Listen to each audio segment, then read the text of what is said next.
In 2018, I was 125 kilos. I remember walking up the stairs in my first year of university to the room at my halls of residence, and I would get out of breath, my heart would be pounding, I would have to lie down in my bed after walking up the stairs.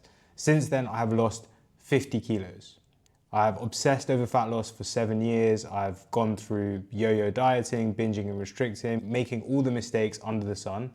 In this video, I want to share with you 43 lessons that I've learned over the years so that you don't have to make the same mistakes and you can just get a straight route to success.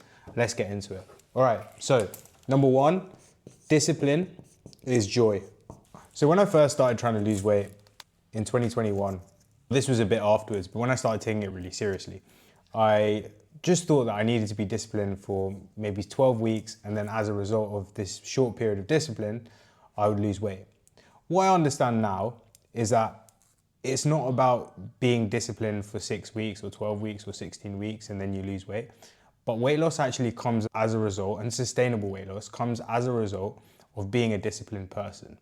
Being the person that shows up for themselves. And what I mean by discipline is being intentional. So say if you say you're gonna wake up at 7, you actually wake up at 7. Say if you say you're gonna go for a walk, you go for the walk. Because as you keep commitments to yourself throughout your life, you build a large stack of evidence that is undeniable that you are the person that you say that you are. And so what you need to drill into your mind is that discipline is actually the goal. The goal is to continue to show up, because as you show up more and more often, you get conviction and you master yourself. You master your monkey mind. You know that voice in your head that's telling you, oh yeah, don't do this, don't do that. As you master that voice more and more, you get conviction. And because of that, you can master the universe. All right. Number two, it might not be your fault, but it is completely your responsibility. So I grew up fat. My whole family was fat. We had the worst eating habits. Since then, we've lost 105 kilos and we're Indian. And so if we can change, then you can change. And yes, it might not be our fault. We didn't have the awareness. I had bad genetics. Can I really blame myself for eating fucking Tang Fastics as I grew up when I probably shouldn't have been? No. But it's important to take responsibility, because if you don't take responsibility, no one's going to come and save you. So take responsibility even though it's not your fault. And the thing is, if you take responsibility and you actually make the change that you want to make and you become the best version of yourself and you lose weight, it is the most empowering thing in the world, because you master yourself, and as a result of mastering yourself, you can go and master the universe. It is so powerful. Like, I feel more confident than ever. Like, I don't even fear any challenge right now. Like, I have so much belief in myself, and the start of that belief started when I started to lose weight. And I actually stuck to my word and I kept those commitments to myself. So take responsibility of the journey, take responsibility of yourself. Don't blame genetics, don't blame something exterior to you, and just make it happen without fail. And as a result of making it happen, I guarantee that in 6, 12 months, you will feel like a different person and you will set new challenges for yourself, which you didn't even think that you would be capable of. If you want help losing weight, maybe 10 kilos in the next 16 weeks, then click the link in the description, book a call with me, we can have a conversation and I'll sort you out. All right. Number 3, respect.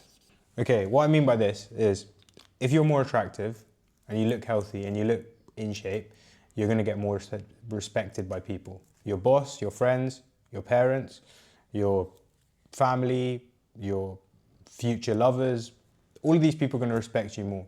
And there's a number of reasons for this. So when I was in my second year of university, I was snorting some cat at my friend's house and I was like, yeah, I want to read a book. And my friend, he handed me my first ever self-development book that I've ever read in my life, called Blink. And the premise of the book is that we as humans make judgments within a blink of an eye. So within 7 seconds of seeing someone, you'll form an opinion and a prediction of who you think that person will be. And that prediction is based on posture, body language, the way that someone looks, all of these different things, because we have attachments and associations with different images in our head, right?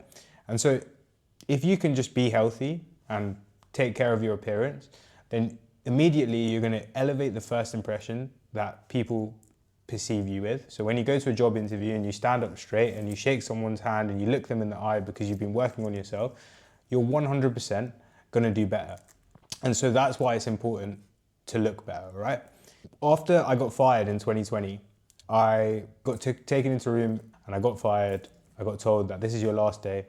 I started to take fitness seriously. Within that year, I got 3 job offers with double the salary that I was earning at the job that I got fired at. And that's because I took fitness seriously. I built conviction in myself, and that energy spread through to every other activity that I did. Number 4, you don't need to be patient. You just need to feel whole. So when I was early on in my dieting journey back in 2020, I would constantly be thinking about the result. I would constantly say to myself things like, oh, I can't wait till I have a 6-pack. I'll be happy when I have a 6-pack. I just need a 6-pack. When I have a 6-pack, I'll feel confident. I'll delay all these emotions until I would have this imaginary body that I'd created in my head after watching things online. The problem with this mentality is that it made me impatient because I became emotionally dependent on the outcome of losing weight. The problem with being emotionally dependent on the outcome of losing weight is that you hang all of those emotions that you want to feel in the balance of you losing weight. And so when the scale doesn't move, right? When you don't make as much progress, when you make a mistake, you feel like you failed because you're like, fuck, I'm not gonna feel these emotions, right? Subconsciously, that is what's gonna happen.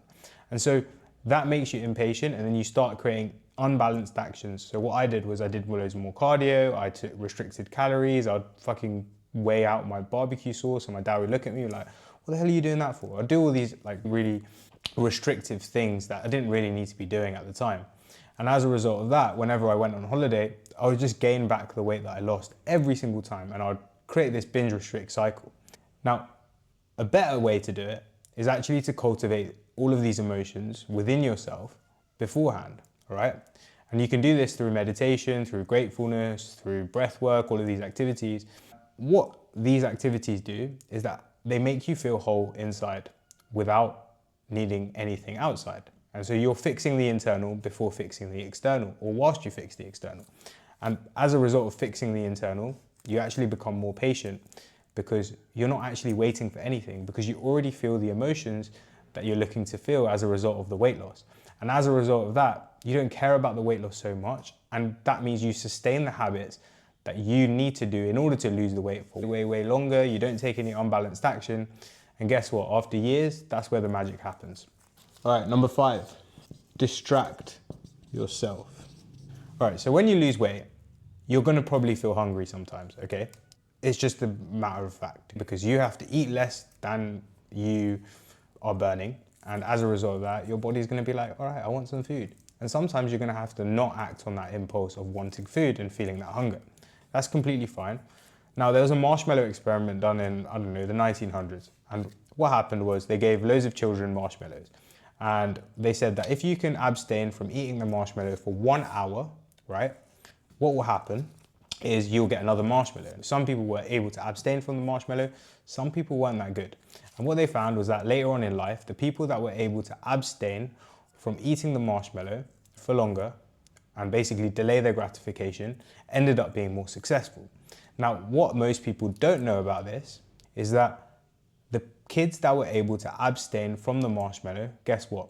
They distracted themselves. So they would sit on their hands, they would look around, they would do other things and basically take their attention away from the marshmallow. So it wasn't about willpower, it wasn't about discipline, but guess what it was about? It was about distraction. And so when you're on a weight loss journey, if you find that maybe you're not enjoying doing your steps, maybe you're not enjoying going to the gym, maybe you're not enjoying eating the healthy food and being hungry, then just distract yourself. Take your attention away from the negative aspects of weight loss and put it onto something that is positive. Listen to a really good song. When you're on a walk, listen to a podcast if it's cold outside. Take your attention away, and as you take your attention away from the negative things, guess what? Time goes really quickly and you don't actually feel the negative experience as much. And that means you sustain things for longer. All right, number 6, protein is medicine. So when I was younger, my mum used to make me this fucking random dates drink, right? So it'd be like dates and these random seeds and these random raisins and I don't know, random shit. And basically, she would tell me in the morning, like, drink this drink, it's really good for you. And to be honest, I don't even know if it's that good. But anyway, that's besides the point. I used to drink the drink and sometimes I just would complain about it as a teenager and I was a bit of a brat anyway. And what would happen is my mum would say, oh yeah, just pretend it's medicine, drink it like it's medicine. And now the roles are reversed, because now I'm telling her how to live healthily. She ain't telling me, because I know more than her. But anyway, one of the things that I tell her is to eat protein. And she's like, nah, I don't want to eat protein. Nah, I get 1 gram per kg. It's not fucking enough. Anyway, there's been countless studies, by the way, that have shown that if you eat at least 1.6 grams per kg of body weight in your protein, you will lose more fat and build more muscle. So treat it like it's medicine. Treat it like it's just a non-negotiable. And after 4 weeks of consistently eating protein, I guarantee that your gut microbiome will change, your taste buds will change, and eventually you will just enjoy it. This is how people start to enjoy beer. When they first enjoy beer, or some kid drinks beer, they don't fucking like it, right? It's not even that nice. Maybe it is. I haven't had a beer in a while. No alcohol, bro. I'll talk about that later. But no one likes beer when they first try it. No one likes broccoli when they first try it. But guess what? As you eat something more, you just acquire the taste. The same with olives. Apparently it's an acquired taste. That's what people used to say to me. Anyway, just commit to 30 days of eating protein like it's your medicine. And I guarantee by the end, you'll just enjoy it, and then you don't have to worry. And you'll lose fat and you'll build muscle. So just treat it like medicine. All right, number 7. I'm gonna have to rub this all off. So hopefully you're taking notes, brother. All right, limit variables in your life. I want you to think about your energy as a limited resource. You might have 1 cup of energy at the start of every single day. And every single activity that you do requires a different amount of energy. Let's say 1 unit of energy. And going to the gym might require 20 units. Eating and cooking a healthy meal might require 20 units. Your work might require 60 units. If you keep changing things up, like changing your meals, changing where you work, changing the times at which you do things, changing your social occasions, changing everything up, your brain has to think about that. And that requires energy points. And that means at some point, when you're depleted of these energy points, you're gonna make the wrong decision just because it's effortful. Going to the gym is effortful. And so you're gonna be depleted of energy points, and then you're gonna be like, I can't be asked to go today. And as you do that more and more, you're gonna just go back to your old habits. And especially in the first 6 weeks of your journey, simplify your life, right? Limit the variables. Maybe go out a few times a week, go out at similar times, train at the same times, eat the similar foods. When you do these things and you just control the variables, all of your mental energy is allocated towards doing the new habit that you want to build. And as a result of that, you don't fail because you have the resources to be able to do it. You're basically just filling up your tank with petrol and allocating it towards driving the car rather than fucking it being leaked on some random thing that you don't even care about. So limit the variables in your life, do similar things every day, and everything will feel easier because you're just like a robot then. I, right now, are living in Bali and I pretty much eat at the same times every day. I train at the same time every day. I go for a walk at the same time every day. Everything's like basically a robot. Like I'm not even thinking, I'm just like going through the motions. And then when I go to sit down to work and I'm scripting a video or I'm filming a video, I have so much mental energy for this that I can do it to the best of my ability. And so when you're building new habits or when you want to do something creative, try to save all your mental energy for that. And this is the exact same reason why people like Steve Jobs, people like Stephen Bartlett, people like Alex Hormozy, they all just wear the same clothes all the time because they don't want to be thinking about variables that don't really matter. And all of their mental energy is saved on the things that do matter. All right. Wow. It's only 7 things. And we've got like so many to go. All right. Number 8, alcohol. Just question whether you think it's worth it. Because honestly, most people will drink alcohol throughout their life, never really questioning it. And the reason for this is because, number 1, it's the only social acceptable drug. So people are like, it's fun. But 2, it's the only thing that is weird not to partake in, especially if you're from the UK. Like when you say, oh, I'm not drinking alcohol, some people are like, what, seriously? Like you're weird. It's changing now. I used to say it myself, right? And so this is why it's even more important to be conscious of whether it's important to you or not. Because when you abstain from alcohol, it's like opening your eyes wide open and you're like, oh shit, that's how I was spending my time. And I did 6 months sober in June 2021, I think COVID time basically. Can't remember exactly when, but I quit alcohol for 6 months. And prior to this, like I'd been drinking quite a lot, especially through university. Like I was the guy that used to be able to like hammer drinks. I used to get the beer funnel out, neck it. Like I was the guy, okay? The drinking man. This is why I got so fat. And when I quit for 6 months, it was the most eye-opening thing because then I had so much time to actually find myself, and that sounds kind of cliched, but like actually discover who I wanted to be. And that is one of the reasons why I've been able to transform so much, and so many times I'm constantly transforming, is because I don't really drink, and that means that gives me the space and the time to really be authentic and be true to myself, rather than just constantly being medicated and basically sedated into a way of feeling. And so take the time to be intentional about your alcohol usage. And that means that at the beginning of this journey of finding yourself, you might have to just quit for a bit just to see what it does. But it's very easy to continue drinking alcohol because it's so socially acceptable and it's weird not to. And so you have to be really conscious of it. And that's why going through a period of not doing it is so powerful. All right, number 9. The lower that you go on calories, I'm just gonna say don't go too low. The lower that you go on calories, the more food focus that you have. And there's 3 parts in your brain that control your bodily sensations. Literally, they light up when you feel different things within your body. It's the upper dorsolateral prefrontal cortex. It's actually on the left side here. You have the insular and you have the anterior cingulate cortex. Yes, I'm a fucking neuroscientist. No, I'm not really. I just like Andrew Huberman.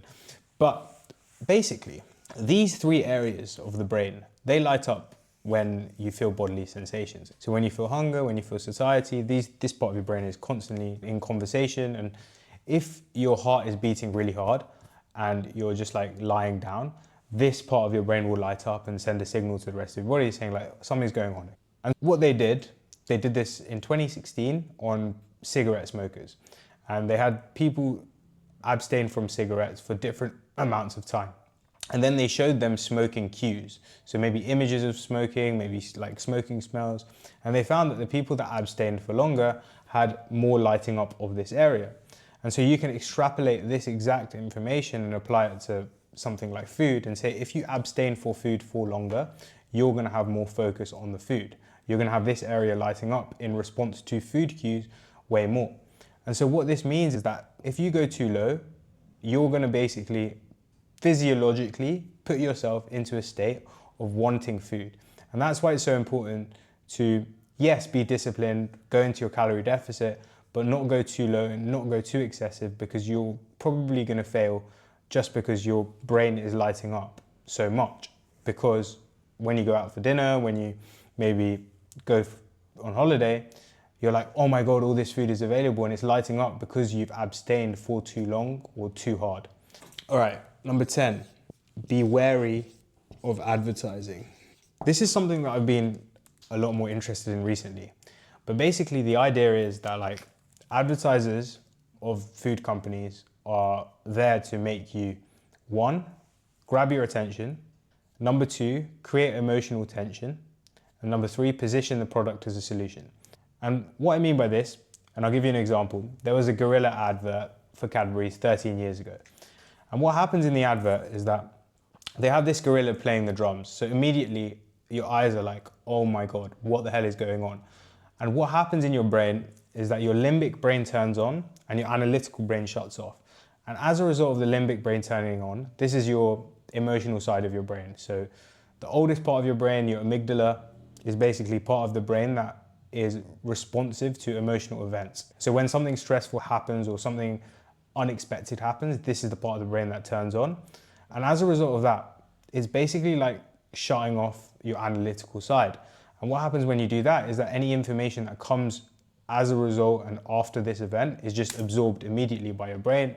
And what happens with this gorilla advert, for example, is that basically you're shown this ad, right? It grabs your attention. As a result of it grabbing your attention, right? This is the crazy thing. You are more invested into it. And then right at the end, right, what happens is they just put like a glass half full of joy. So they don't even mention Cadbury's, and they just put like the Cadbury's colors on there.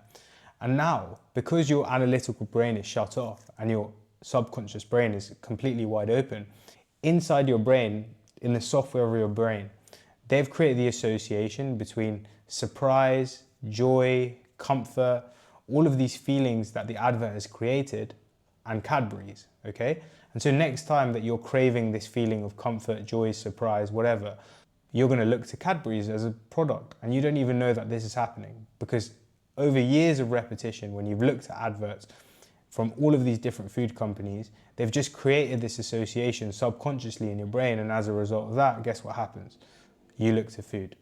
So just be wary of advertising and just try to limit your consumption of it so you don't get brainwashed into creating these associations between food. And also become aware of the associations that you already have, and you can do that through meditation. By the way, if you want help with that, click the link in the description, book a call with me and I'll help you out. But when that happens, is that you can just rewire your brain so you don't have these associations with food and comfort. All right, number 11, wow, this is gonna be a long video. You have to unlearn the way that you think about food before you learn good habits, okay? So when I first started dieting, early on in my dieting days, I was like, yeah, like I need to learn how to be in a calorie deficit, I need to learn how to eat healthy, I need to learn all these things, and then I would diet down, I'd lose weight, and then in 2022, I went on holiday to Tenerife, and that was the worst holiday ever. My dad bought these Cadbury's chocolates, and I ended up gaining 10 kilos on this holiday. It was an all-inclusive holiday, so I was just eating food constantly throughout the trip. And the problem that I had was I didn't think about unlearning the bad habits that I had around food. And one of them was when I go on holiday, I just go all out and eat like a pig. I just thought about eating in a calorie deficit when I was at home in routine. I didn't think about unlearning the unhealthy relationship with food that I had. And what I realize now is that actually weight loss isn't about learning loads of good habits, but it's actually just about unlearning the bad habits that you have. Because if you can eat healthy, but then you just still binge on ice cream all the time, then you're not gonna lose any weight. Whereas if you can just stop eating the ice cream, and even if your diet isn't massive, just because you've stopped eating ice cream, you're gonna lose loads of weight. And so don't just think about learning good habits, think about unlearning bad habits. Unlearn. 12. Stop labeling. So I used to say things after I had a binge like, I don't have any control over food, I have a problem with food, I can't moderate, like all of these labels that I'd give myself. And the thing is, when you give labels to yourself, they limit your behavior because you then live up to the labels. And this is really common among people. Like I hear people that say, oh, I'm Gujarati, I have bad genetics, or I'm Indian, I have bad genetics, I'm Indian, I just really like carbs, all of these things. And as a result of giving those labels to yourself, you're gonna end up just behaving in a way that aligns to those labels. And so just be aware of how you're labeling yourself and how limiting those labels are. Because if you can just stop attaching yourself to labels, you're gonna end up becoming unlimited and limitless because you don't have any preconceptions of the way that you should behave, limiting yourself. And a good example of this is they gave black people the chance to, or they ran an experiment on black people and they said, before you do a maths exam, write down your ethnicity. And what happens is for the black guys that wrote down their ethnicity before the maths exam, they performed worse because of the stereotypes of black people maybe not being so academic, and having that label there made people have that unconscious association while they're doing the exam, and as a result of that, they ended up performing worse. And so be very aware of your labels and try to detach from them so that you can break through and actually become the person that you want to be. All right, number 13, you are your friend. So after a binge, I used to be quite harsh with myself, and I used to say things to myself like, oh, you're such an idiot, Niam, and why do you have to keep doing this? You're like ruining your life. Like I would have these quite mean thoughts to myself. And I just think that when you speak to yourself like that, the story that you tell yourself, which is negative, makes the whole situation worse because you get into this negative spiral and then you create negative emotions as a result of that, and that creates stress. And as a result of the stress, you end up making worse decisions. And so whenever you have a bad behavior, try to take a pause after the bad behavior, take a step back, and then ask yourself, how would I speak to myself if the person that did the behavior was a friend? And a good example of this is like at one point I just told my coach at the time and I told my mum that I'd been binging quite a lot. And when I told them, they didn't take it as seriously as I did. And I was like, oh my God, like maybe what I've been doing isn't as bad as what I think I've been doing. And so we can get so caught up on our own behaviors and be so self-critical. And whilst in some ways it can help us improve, in some ways it can be damaging if we just get into the negative thought loops and just start to label ourselves as this bad person for doing the things that we think is bad. And if we can just take a step back and be like, all right, you're just a friend to yourself.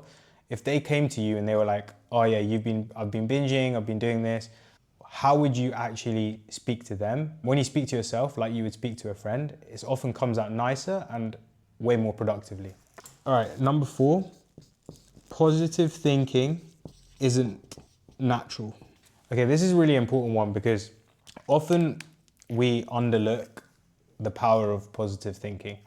What you need to remember is that from an evolutionary point, it had been beneficial for humans to think negatively because we as humans evolved in hunter-gatherer environments. And in a hunter-gatherer environment, there would be a lot of threats and dangers around. Rival tribes, predators, lions, random changes in the weather.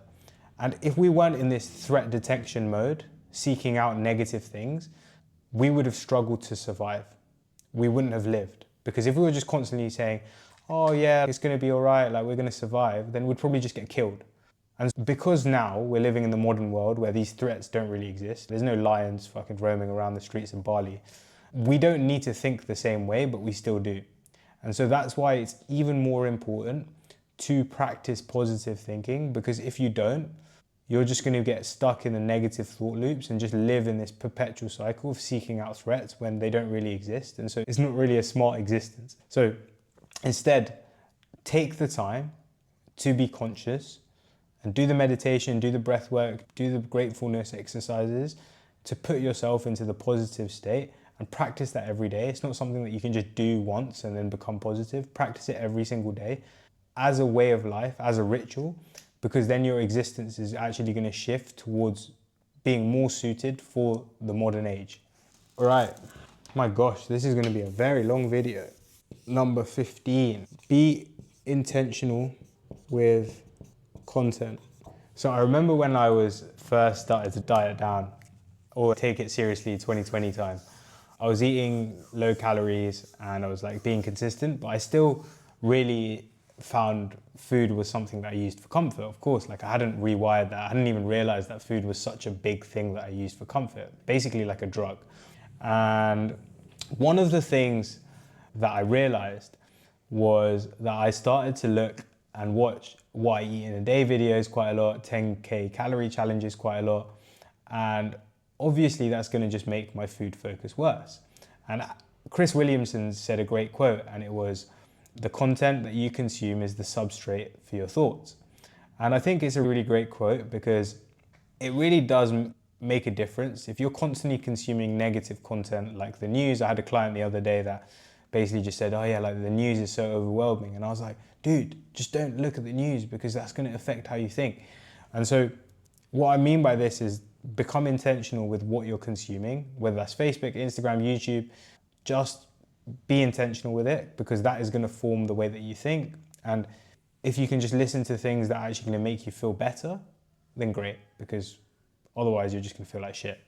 All right, number 16, it's okay to say no. So when I first started taking weight loss seriously, at that time, I had to start saying no to going out with my friends and other things because they were going out drinking and doing things that I didn't really want to do anymore. And at the beginning, there was a bit of tension because obviously you have an expectation to go to events. And so inside in my head, I was, oh, like what are these guys going to think of me? But if I didn't just like power through and accept the tension and trust the process, then I would probably still be drinking and not be the person that is sitting in front of you here filming this video. And so when you go on a journey of growth, there are going to be some people that you're going to have to leave behind. There's going to be some people that don't support your journey. And it can be hard to say no because it's comfortable to say yes. But in order to grow, in order to become better, you have to say no, because otherwise you're just going to stay on the same track. And so it's not even that it's okay to say no, you just have to say no. When you start saying no and you actually do it consistently, people will just forget, to be honest. People will start to expect it from you. That will start to forge your new identity, and then people will like not even question it at all. And it becomes quite freeing because you don't feel indebted to anyone. And when you start to put yourself first, again, it gives you conviction, and that flows through to the rest of your life, and you actually start doing the things that you want to do. All right, progressive overload, the treadmill.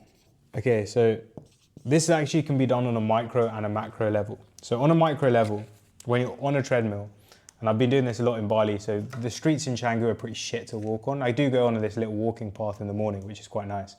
See the sunrise. I have a friend called Billy, which I'm going to be talking about later, that I walk with. But the point here is that Mike Thurston says, go on incline 10 and walk on 5. And I used to do that, and I would go on it straight away. And as soon as I did that, it would be such a shock to the system that I would want to get off. And so what I do now is I start on like speed 4 and then go on like incline 2. And on a micro level, I just every 5 minutes increase the speed, increase the incline. And eventually by the end, I'm on like incline 15 and speed 5. But just by increasing it incrementally rather than just jumping straight to a really high incline in speed, it means that I sustain my time on the treadmill way longer, and that means I burn more calories overall. Second thing is, on a macro level, as you get fitter, make sure to keep pushing yourself so that you continue to burn the same number of calories. Because if you just stay on the same level of calories, the same level of incline and speed, your body's going to adjust as you become fitter. Your heart is going to get better at pumping blood to your muscles, and so they're going to work less. And as a result of that, you're not going to be burning the same number of calories. And so what you can do to counteract that is increase the resistance as you get better at being on the treadmill, and as a result of that, maintain the high calorie burn that you want to maintain on the treadmill. All right, number 18, meditate daily. So I've meditated for 4 years now, and pretty consistently, but there's been periods where I haven't meditated. But I would say 80% consistent, to be honest.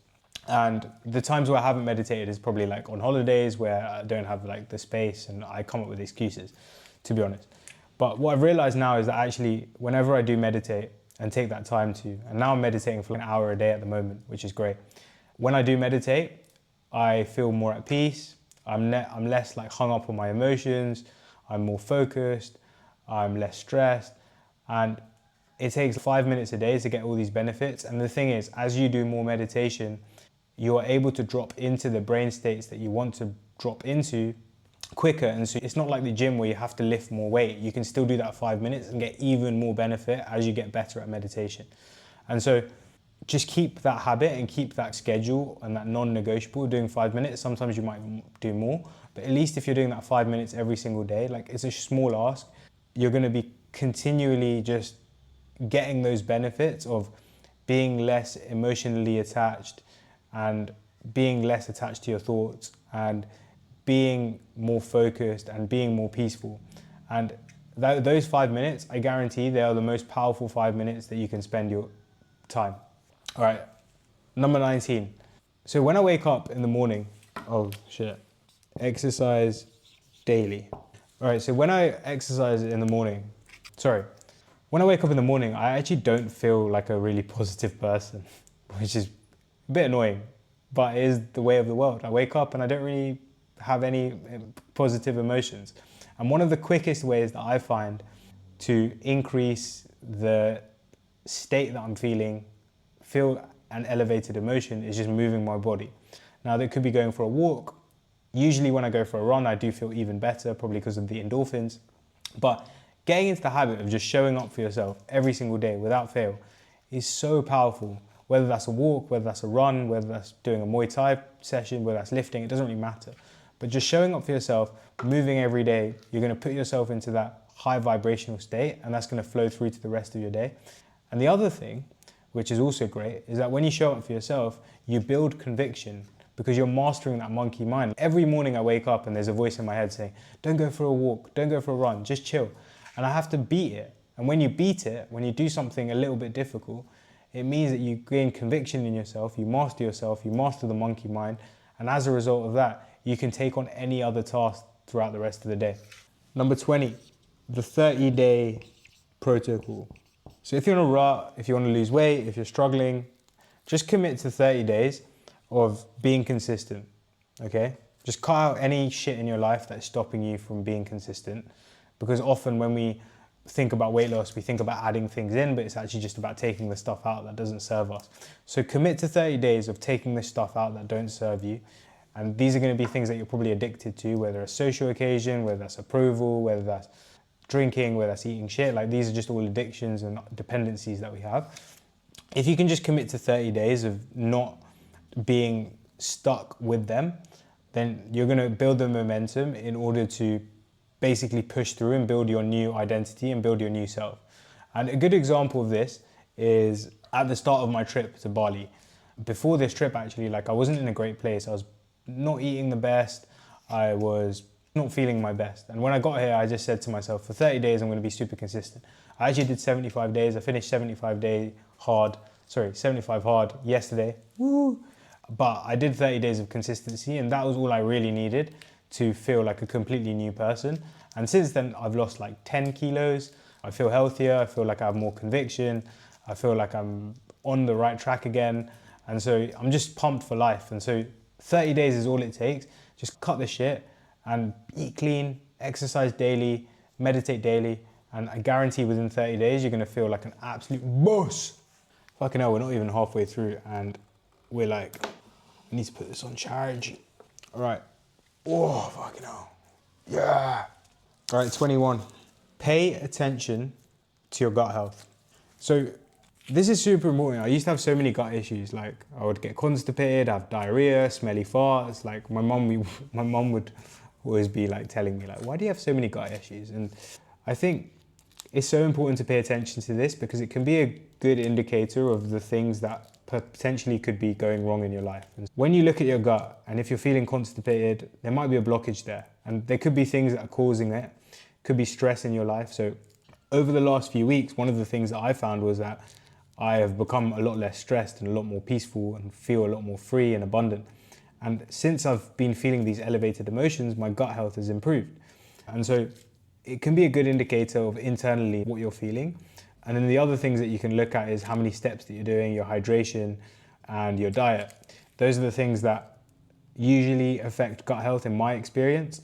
And so if you can just take notice of it and be aware of it, and if you're not having consistent bowel movements and they're not in a good state, then it's just an indicator and a symptom of something else that's going on. And it's important to not ignore it, because if you think about compounding effects, if you're consistently for 10 years having bad gut health and there's something lingering inside that is causing that, then eventually that's going to just cause other issues. And so just taking notice of it in your gut is going to be powerful in just stopping things arising and getting worse over time.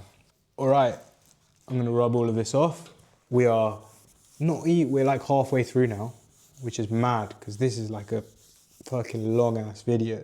What is that, 45 minutes, brother? All right.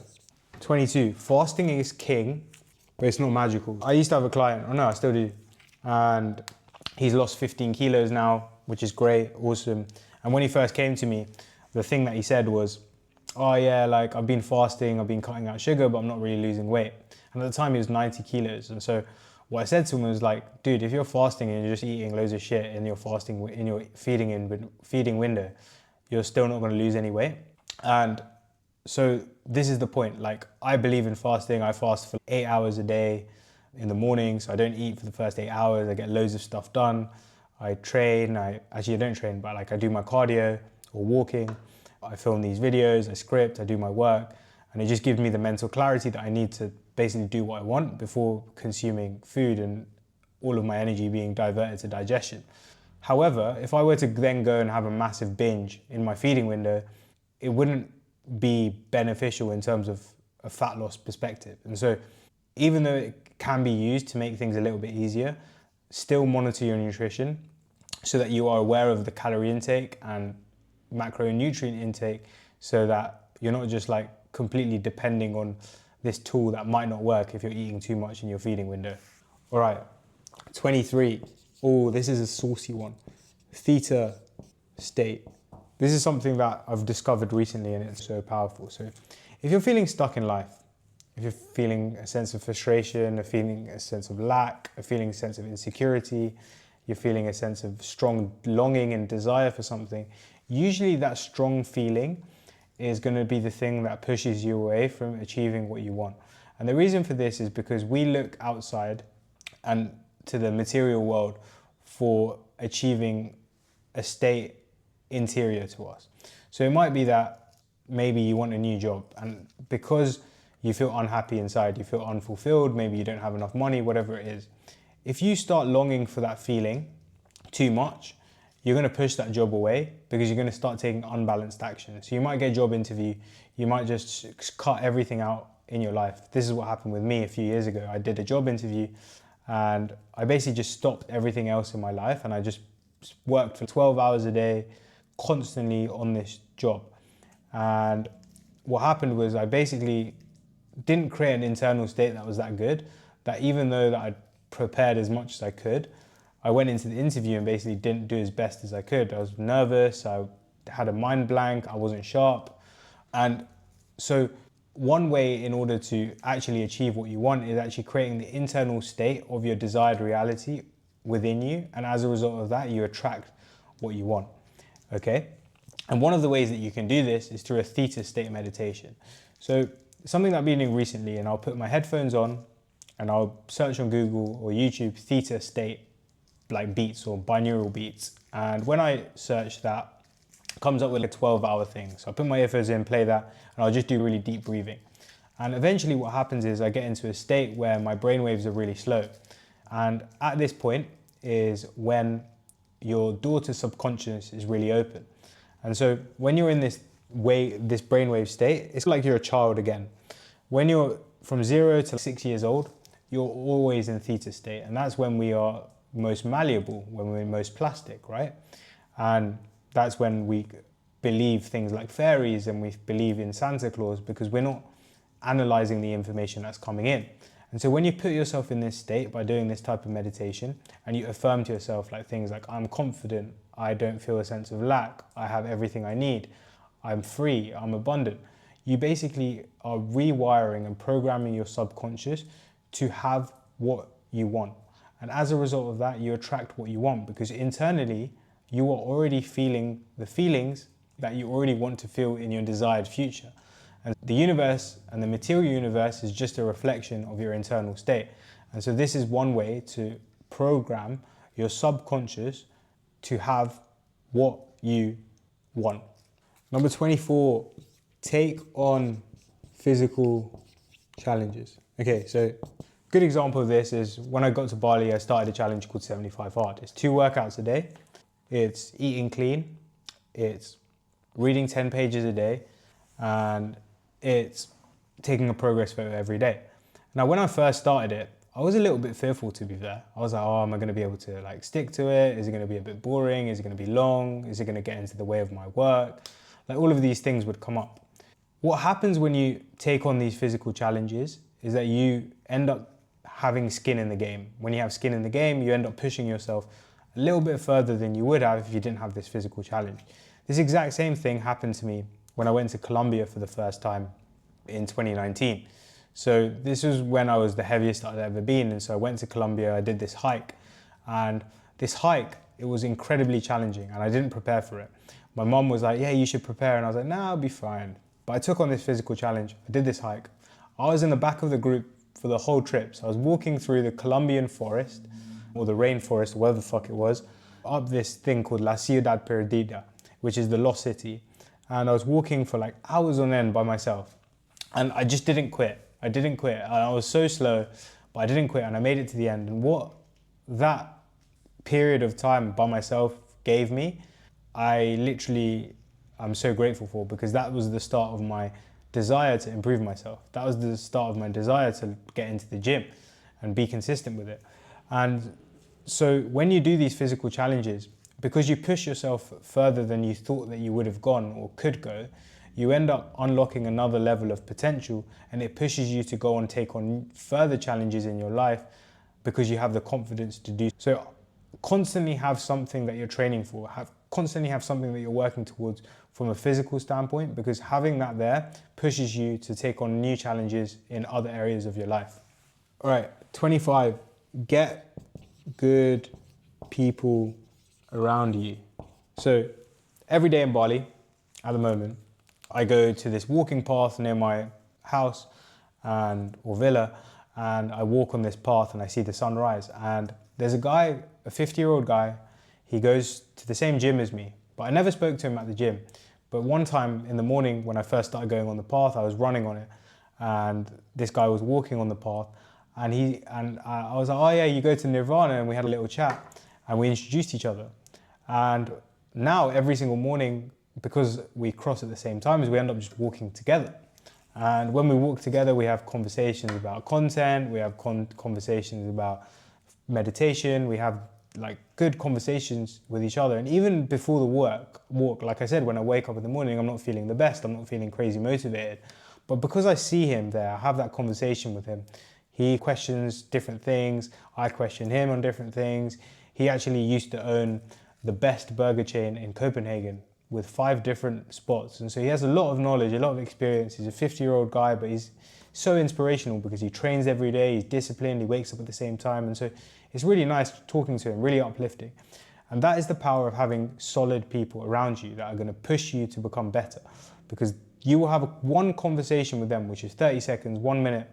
And the beautiful thing about being in Bali is that there's so many people like that. But when you have that 30-second conversation, it can completely change your mindset, completely change how you feel. And as a result of that, you end up having a way better day. And so this is why I stress, get good people around you. Go to a place where there's positive people around you that are pushing you to be better, because that will become infectious, that will become contagious, and you will just feed off that energy. All right, 26. Wow, this is actually a lot longer than I expected. Buy a big water bottle. I got this one here, it's 1.5 liters. But what happened when I was in England, my auntie, great lady, really appreciate her. She once thought of me and she bought this like big half-gallon Myprotein bottle of water. And as soon as she gave that to me, my water intake went so high. And it's just because I had a big water bottle. And so if there's something that you can do, if you're struggling with your water intake, buy a big bottle. If you don't have a bottle at all, get a bottle. But if you have a small bottle, get a big bottle, because the friction of getting up to fill up your bottle is enough to deter you from drinking water.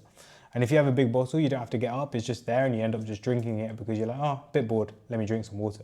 So whenever I have a big bottle of water, I end up always drinking more. And so that's why I stress getting a big bottle. Big bottle. All right, 27. Stick to whole foods mostly. So in the UK versus Bali, most of the supermarket is like fucking 80% processed, okay? And it's just processed, frozen shit. And since I've been here, I've been eating super clean, been eating like vegetables, meats, proteins, like all these fresh ingredients. And genuinely, I've found a massive difference in my gut, the way that I feel, my energy levels, my skin, my energy to lift in the gym specifically, and also my physique.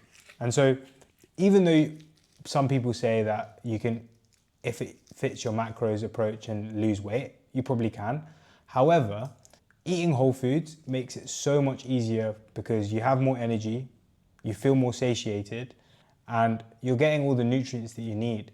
And you don't have to like rely on fucking supplements to get your nutrients. And so just eat normal food. And I can't believe this isn't stressed enough, but just eat real food which is unprocessed, because it's going to make a massive difference to your health. And the thing is, with ultra processed food, they do something called bliss point engineering. And what bliss point is basically the perfect amount of salt, sugar, and fat in order to basically activate the reward centers in your brain, which release and peak dopamine. And so when you eat something like an Oreo, that's going to give you such a massive peak in dopamine, such a massive feel-good feeling, that you're going to instantly want more of it, because your brain is, oh my God, like, fuck, I need this food, because it's going to give me this pleasurable feeling, and it remembers that. And so the more that you do it, the more that you need. and it becomes addictive. And that's why people are getting so fat in the UK. And so if you can just shift your habits towards eating less ultra processed food and eating more whole foods, even if you don't do anything else, that's going to have a massive benefit to the way that you feel, your energy levels, and your physique. All right, 28. Replace, don't remove. All right, so one of the things that happened or I've realized with me is that when I was younger, I used to go to childminder's house, okay? And so this would be around 4 p.m. After school, I'd go to a house and I'd sit there from till 5:30, and then my dad would pick me up. And at some point, my brother basically went to secondary school, so he didn't need to come anymore. And so I'd be there by myself.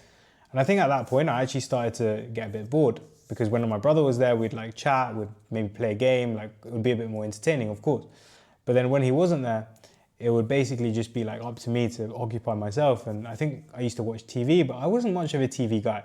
And one of the things that my dad used to do was pack me a snack. So I'd eat that, fine. Usually be a Nutella sandwich, so not the healthiest in the world, but like not a massive amount of volume at the same time. But then Martina, who was my childminder at the time, phenomenal lady, and I really appreciate her, but she would have this massive box of chocolates, and I would go to her and be like, yo, can I have a chocolate? But some days, maybe days that I was more bored, which I didn't realize at the time, I would go up to her 2 or 3 or 4 times. And so what would happen was I would create this association between boredom and eating. And at the time, maybe it was harmless, but then throughout my life, I ended up just eating more and more when I got bored.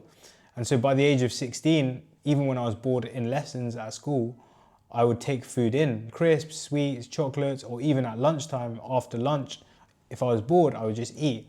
And so the compounded impact of that association between boredom and food created this loop in my head where at 4 p.m. I would always want this food because I was bored. And so this stayed with me when I was working from home. And when I started to lose weight, I became a lot more aware because I started meditating.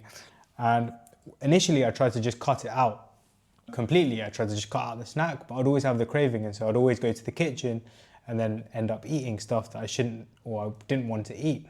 And so what I realized was that instead of basically going cold turkey on it, if I just replaced the sugary snack or the crisps or whatever I wanted to eat with something that fit with my goals. So I had a protein yogurt with peanut butter. I ended up eating fewer calories, and it was all intentional and it was planned. And so when you're trying to cut out a bad habit, instead of trying to go cold turkey, just replace it with something that is going to give you a similar level of satisfaction, and then you can slowly wean it off it. But if you go cold turkey, it's going to be very hard because there's going to be neural circuits in your brain that start firing saying, have this food right now, because you're wired to do. All right. Oh my God, this is smudging so bad. I'm gonna have to get a better rubber. All right, 29, sparkling water. Okay, so sometimes when I fast, I'm not a fucking robot. Like I do get hungry, especially when I'm doing a longer fast, like 9-10 hours, like the hunger does come in. And one of the things that I did, or I do, is I just have sparkling water, especially towards the tail end of the fast. If I get really hungry, like sparkling water just gives me an extra 3 hours. I shit you not, like extra 3 hours of fast for no calories and a bit of gas, mate, fucking great. So if you ever feel hungry, even if you're not fasting, get a sparkling water. I think the gas and the bubbles just makes you feel so filling. I'm actually gonna get another one today because I actually like the taste of it. And the thing is, I never used to like the taste of it, but now I love it. If you don't like the taste of it, you'll get used to it. But it's so filling, and it's way more filling than water just because of the gas, and it's going to push you that extra edge. It's like in Fast and Furious where they have that like nitrous oxide thing to make you go really fast at the end to give you more gas.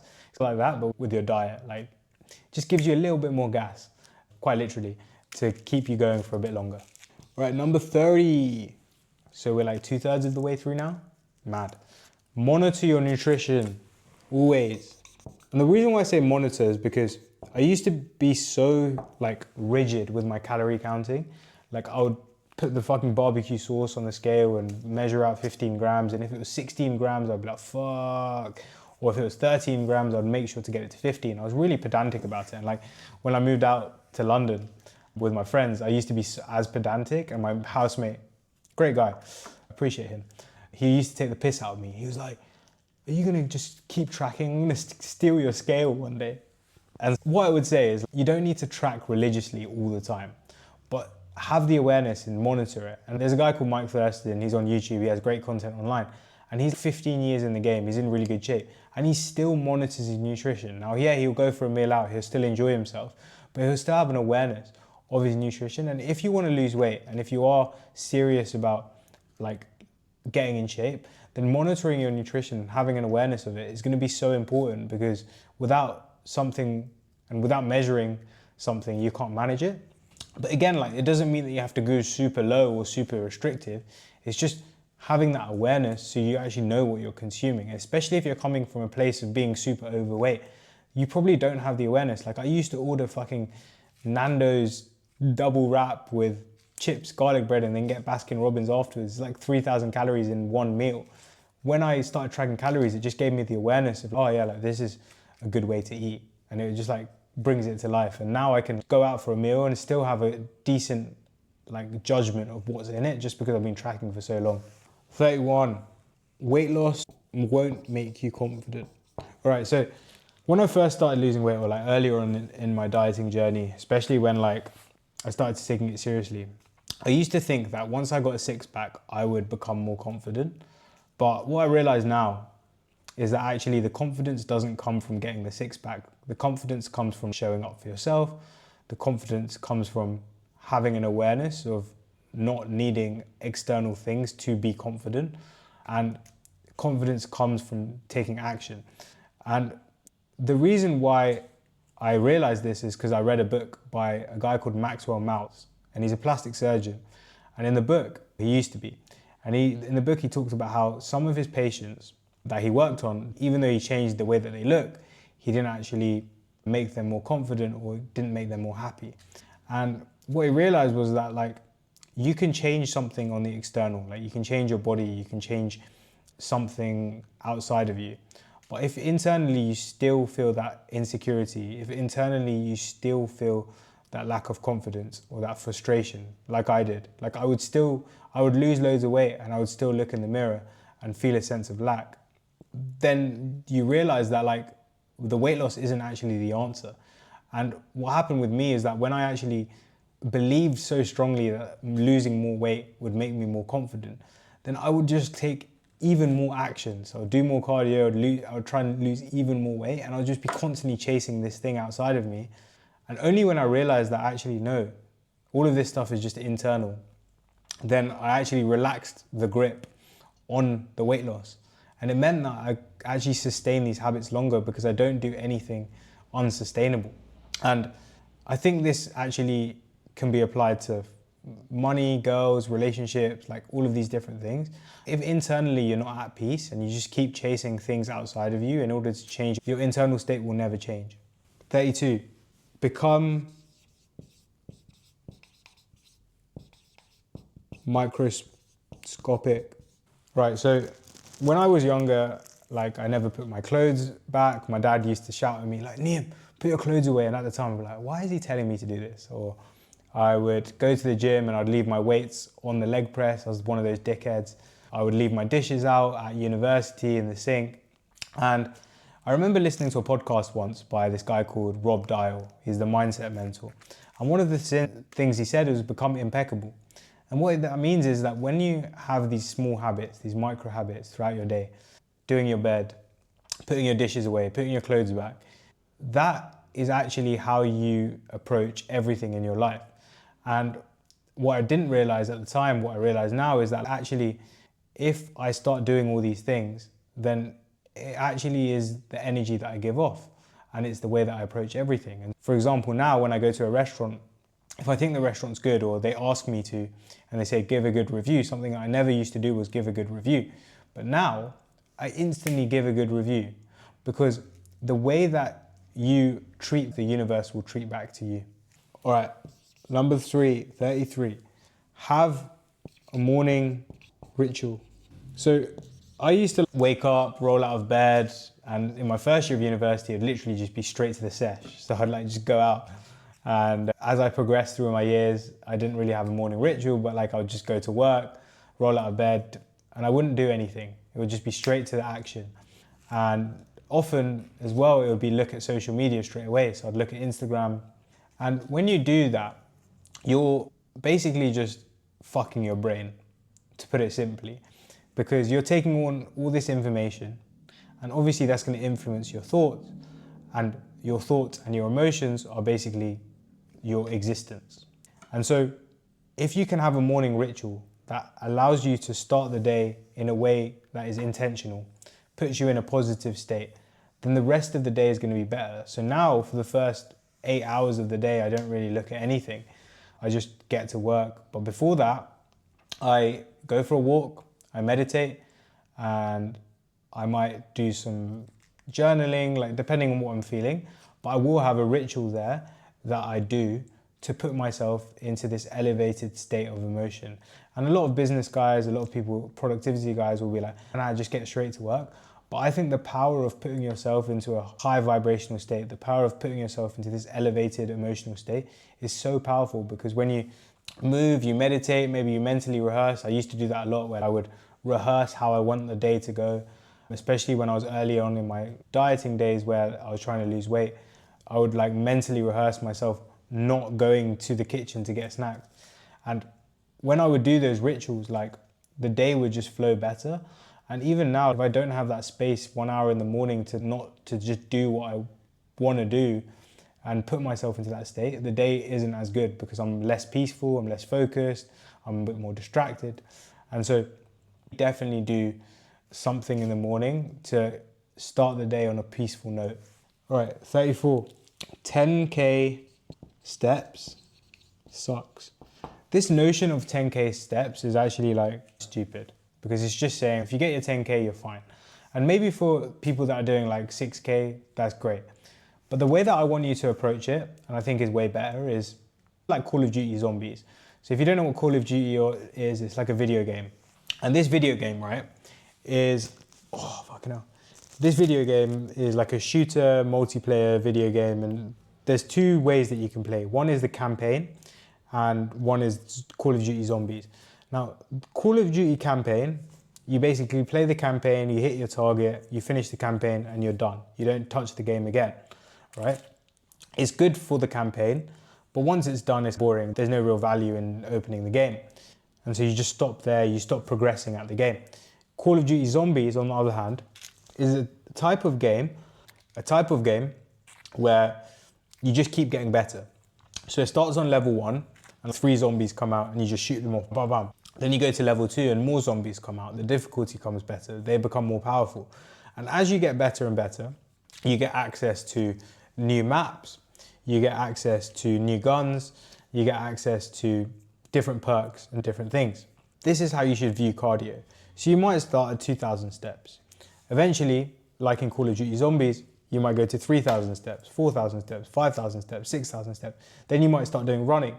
But the thing is with something like cardio, it's an infinite game. The game never stops, and you can keep leveling up. And as you level up, you'll get access to new maps and new guns. And what that means is maybe you'll be able to start doing Muay Thai, and you'll be able to start doing yoga, and you'll be able to start doing running, and you'll be able to start doing ultra marathons. And this is how you should view cardio, because it's way more fun. You get to explore and push your body way more, and you just keep playing. There's no limit.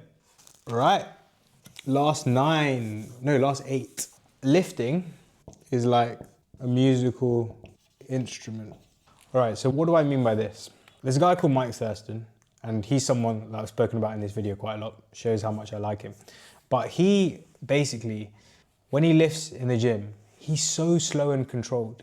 And he's literally crafted the way that he lifts and the skill that he lifts at, like he plays the violin. And so if you see some fucking violin player, the level of attention that they place on playing the correct note at the correct time is so high, right?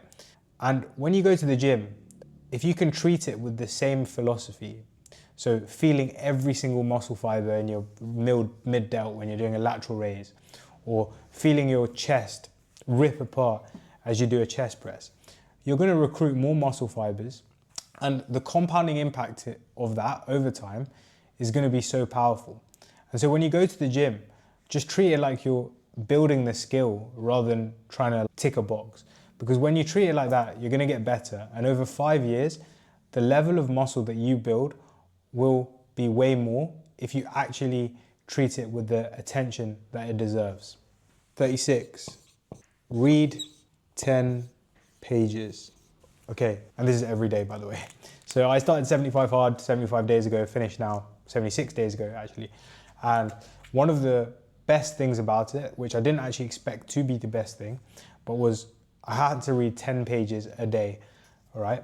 And when you read 10 pages a day, every single day, the power of it is so great, because sometimes you read more, but having that minimum amount there is that you just consume so much information that you wouldn't have consumed if you didn't have that target of 10 pages. And so it's definitely one of the things that I'm gonna continue doing, because I've learned about things that I wouldn't have learned about if I didn't have the responsibility of reading 10 pages. And that's why I want you to treat it. Read those 10 pages and find books that you actually enjoy. And it's got to be non-fiction, but it just allows you to explore random interests. And I've started to learn about quantum mechanics. I've read the Bhagavad Gita, which is an old ancient Vedic book, which has taught me about not being so materialistic. I've started reading Mastery by Robert Greene, so it's a bit more of a self-development book about mastering your craft. I've started reading a book called Cashvertising, which is about marketing. And so I've learned about so many different areas. And if I didn't have that 10-page habit, like I would just not I would not have learned so much in such a short space of time. And I've done it for 75 days, but imagine if I do it for 10 years, 10 pages a day for 10 years, my God, I'm gonna be fucking Einstein. I already wear glasses. Don't even know if Einstein wore glasses. All right, 37, be resilient. So I learned about this recently, actually. And the reason why I learned about it was like, I was ill and I was thinking about, okay, if I'm ill right now and someone else is ill at the same time, what determines them basically like getting back to full health quicker? Because I have a lot of clients, sometimes they get ill and like they stay ill for a while sometimes. And the answer that I came to was resilience. The quicker that you can get back to normal is the measure of how resilient you are. And so if you can be ill for 1 hour and then get back to it, then you're incredibly resilient. And you can apply this to other realms of your life. And so if you are perhaps on a weight loss journey and you're losing weight and then you have an off day and you eat some shit. Now, some people will let that spiral and they will basically end up eating more for the week because they'll be like, oh, I fucked my diet, I'll start on Monday, whatever. Or you can just bounce back straight away. And if you can bounce back straight away, that is actually what resilience is. And if you can be resilient, it means that you're going to make way more progress, because even when you slip up, you get back on track right away. You return to baseline straight away. And so cultivating this quality or this character trait of resilience is so powerful, because it means that even when, you know, you're having this baseline, something happens, you're just straight back to it. And you have this happens, you're straight back to it. Instead of being here and then having this massive like gap. I don't know if I drew that well, and I don't even know if you can see it, but anyway, be resilient, bounce back, and you'll make way more progress. Okay, maintenance equals diet. So when I used to lose weight, 2021, taking it really seriously, really disciplined, whenever I went on holiday or whenever I stopped dieting, I didn't treat it with as much attention or focus as I did with the time that I was pursuing a calorie deficit. And what that meant was I basically went back to old habits and I would gain loads and loads of weight. And I said, like, when I went to Tenerife, I gained 10 kilos, but this happened for 2 years where I'd lose weight, loads of it, be really consistent, and then I would go on holiday, gain it back or gain a lot of it back, and I'd be back to square one every single time, and I would never actually progressed with my diet. And what I realized now is that actually what I needed to do was, when I went on these periods of holidays or when I went on these like periods of off diet or maintenance, I would have to treat the maintenance period with even more attention than the dieting period. Because when you're dieting, it's easy. Like, I'm on this weight loss period, I need to be disciplined, fine. But when you come out of the dieting period, it's very easy to let things slip in because you're like, I don't have this goal to chase. But what you need to realize is that actually maintenance, and this relates to the first point that I made, where like maintenance is where the real discipline comes, and the discipline is the goal. The goal is to eat healthy. And so you have to treat the maintenance period the same as the diet so that you build that habit for long term and you don't keep bouncing up and down. 39, become emotionally detached from the outcome. Now I've touched on this a little bit, but I think it's a really important point. If you become emotionally attached to the outcome of losing weight and you create this emotional dependence, so it could be the scale, it could be you looking a certain way by a certain time. As a result of that emotional dependence, the thing that you're saying is, I will be happy when I lose weight. I will be happy when I got a six-pack. I will be happy when I've achieved X weight on the scale. What you're really saying to yourself is, I won't be happy until I've done this. And so you're delaying an emotional state that you really want until you've achieved something outside of you. And when that happens is you get desperate because you desire something so much. And what desire means is that you're waiting for something. And when you wait for something, you get impatient. And when you get impatient, you start getting stressed. And when you start getting stressed, well, you start getting focused on the actions that you can take. And so what you can do instead is actually just become emotionally detached. You decide that actually the weight loss isn't going to make me happier. I'm still going to pursue it, but from a place of self-love and from a place of gratitude, because you're loving yourself so much that you want to be healthy. And as a result of that emotional detachment, you don't take any unbalanced action. And what happens then is that, yes, you might move a little bit slower, but in the long run, over years, you've actually moved way faster. And you just need to lengthen that time horizon a little bit more and realize that actually this is a long-term thing. And as a result of that, you end up making more progress over years rather than just going down really quickly and then up really quickly. Emotion attached, 40. Wow, we've really sped through the next half. However, this has been a pretty long video. All right, 40. The phone is the enemy. What you need to understand about the phone, right? What you need to understand about the phone, okay?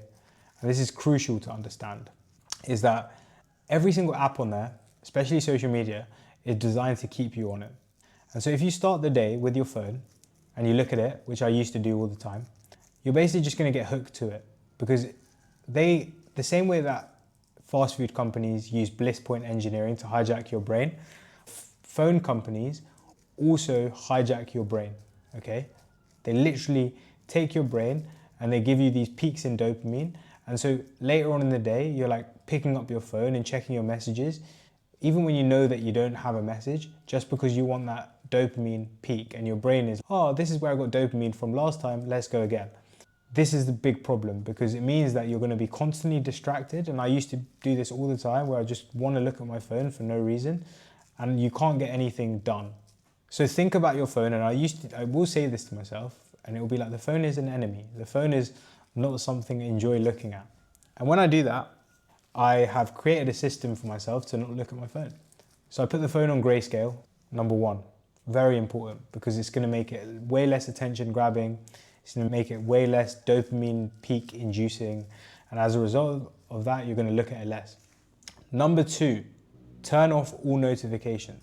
When you have notifications on, you're basically just getting interrupted at any point in the day by someone else. Just imagine you have a fucking house and you can just let anyone walk into your house at any time and disturb you.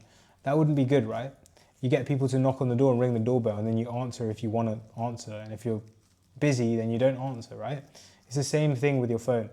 Don't have notifications on because you're just going to disturb yourself for no reason. And you're just going to be distracted again by the notifications coming in. Number three, don't look at the phone for a set period in the morning. I do 8 hours in the morning. I will put music on, or if I want to go on an app or something like specifically, yeah, I will use it. But I won't look at messages for the first 8 hours, 9 hours. I'll basically just not look at my phone so I can actually get on with the important things in life and be present. And number four is schedule social media time. So Instagram, Facebook, if you like using them, fine, but don't get consumed by it, because it's so easy to be consumed by it. Like I used to, and this is why I deleted Instagram a few years ago. I've got it back now, but it's just like a fucking trap. It's so easy to go on it and just scroll on it and look at random shit and allow that to grasp your attention with a tight hold, and it's just not good for you. And so instead, schedule in time, maybe half an hour, look at Instagram and then put it off. And the rest of your day, fill it up with real life activity. Do you really want the memory of your life to be looking at a fucking plastic screen? No, of course not. All right. Oh my God, this is so green. I'm gonna have to find a way to clean this better. 41, nearly at the end, guys. Use ChatGPT or any other AI tool like Gemini, or I can't remember what Microsoft one is called. But look, like ChatGPT is amazing. And the reason why it's amazing is because it literally has access to a vast database of information, and it can use very sophisticated software or computer program to respond to what you say to it like a human, basically. And as a result of that, you can use it to estimate calories, you can use it just to talk to, ask questions to, and you can use it to research things, and it's going to overtake Google in terms of a way to get information. And so start getting used to using it, because it will help you in every realm of your life. And the ways that I use it to estimate calories. When I was ill, I was using it as a doctor. When I want to change my diet and go onto keto, for example, I'll use that as a guide. When I want to research things about traveling, I'll use it. And so just use it for anything that you need to do in your life, and it will just make you more efficient, because it can process millions, billions of bits of information way quicker than you can. And it can give you almost better information because it can process way more information. And then you can use that information and focus your energy on the things that really matter, which is like the creative side of things, or actually doing the activities that you need to do. 42, walk all the time. So when I was younger, when I started driving, my parents would be like, oh yeah, go and get something, like some milk or something.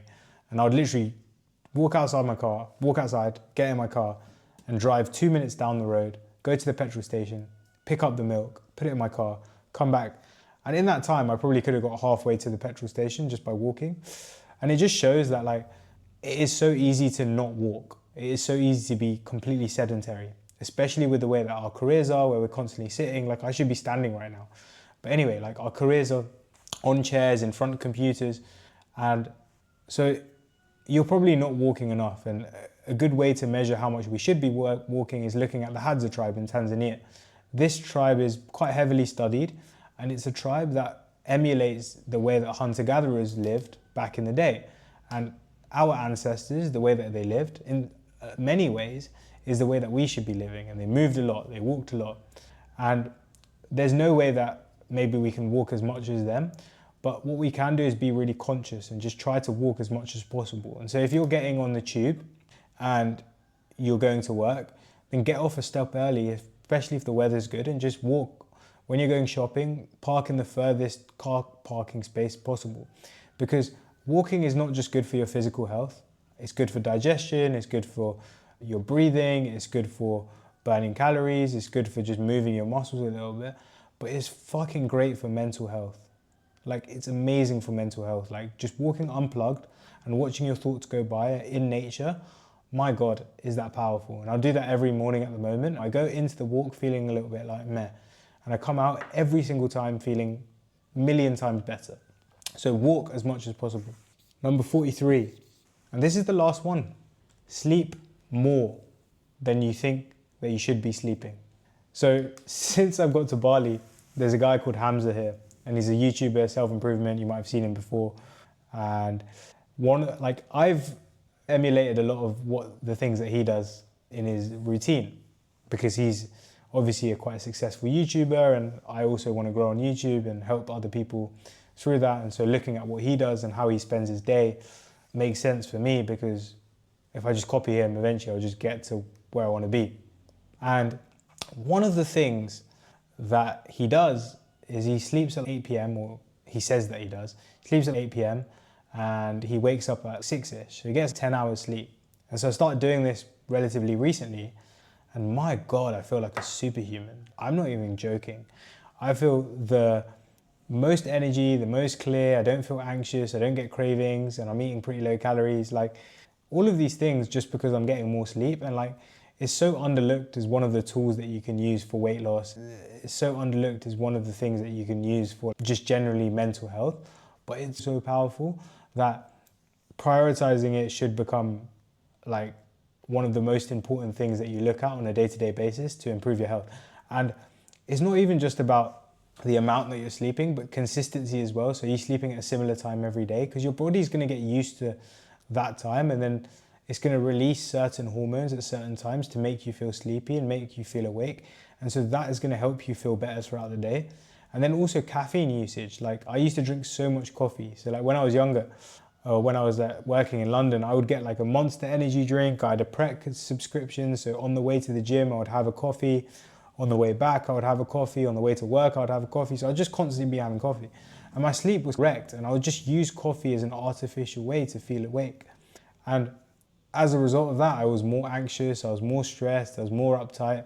Whereas now, like, I just feel like a fucking superhuman. And so I just want to spread this to anyone. If you can sleep more, sleep more. Sleep 10 hours, because honestly, to be fair, it depends on your body and how you feel, but try and test it. Like test sleeping longer and see how you feel, because honestly, I think it makes a massive difference to everything in your life. And so, yeah, you might have to cut out some other shit, but if the 14 hours that you are awake is like infinitely better, then why the fuck not? All right, that's everything. 43 lessons from losing 48 kilos. Hope you enjoyed. Remember, you are the person that you want to be. Peace.